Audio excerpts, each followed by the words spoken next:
You ready? Let's go. 2-minute daily devo for Wednesday, June 22nd. I'm in the New Century Version today, and our verse of the day comes from the book of Proverbs, chapter 9. I want to give you a little context here before we get to our verse of the day. Proverbs, most of it was written by King Solomon. And before he became king, God came to him and said, Solomon, I'll give you anything you want.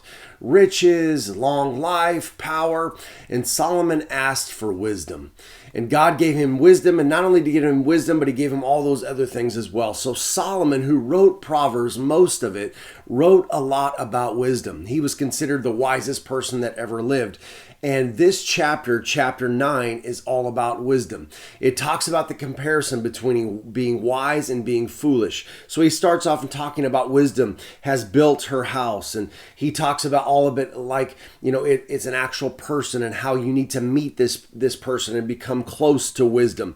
And then he gets down to our verse of the day and talking about wisdom. And he says, here's the key.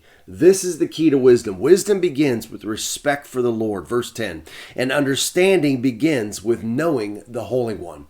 You see, Solomon here knows that the key to wisdom comes from God. He obviously was given this wisdom by God, and he knows that this is what it is. That word respect, some versions say fear. And it's not a fear like you're afraid, like, oh, he scared me, but it's a reverential fear. This is that respect that our version here today is talking about. If you and I want to be wise, there needs to be a reverential fear or respect for God. Meaning this, that we understand that God, who he is. Understanding who God is the key to wisdom, because you understand that God is the creator of heaven and the earth, that God is the creator of you and me, that God knows everything there is. So if you have a respect for God, you're going to go to him to look for wisdom. That's how you're going to gain wisdom, because you know he's the key. You know he's the source of all this wisdom. It then goes on to say, and understanding begins with knowing the Holy One. You see, here's the thing. If you and I want to become understanding in everything in life, shouldn't we go to the Creator? If you and I want to understand how we tick and what our purpose is and what we're supposed to do with our lives, shouldn't we go to the one that created us?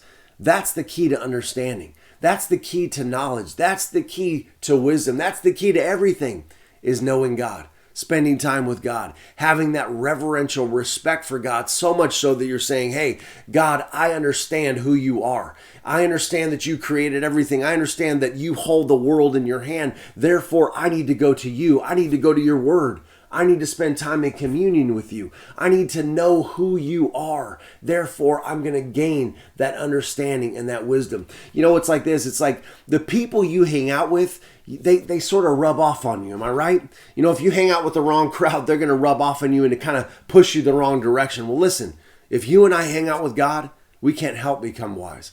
We can't help but gain understanding in things, because he is all knowing and has everything in his hand. I want to encourage you today. If you want to gain wisdom and understanding, spend time with God. Know God. Spend time in his word, and you'll gain all that he has to give. All right? That's it, guys. I'll talk to you tomorrow.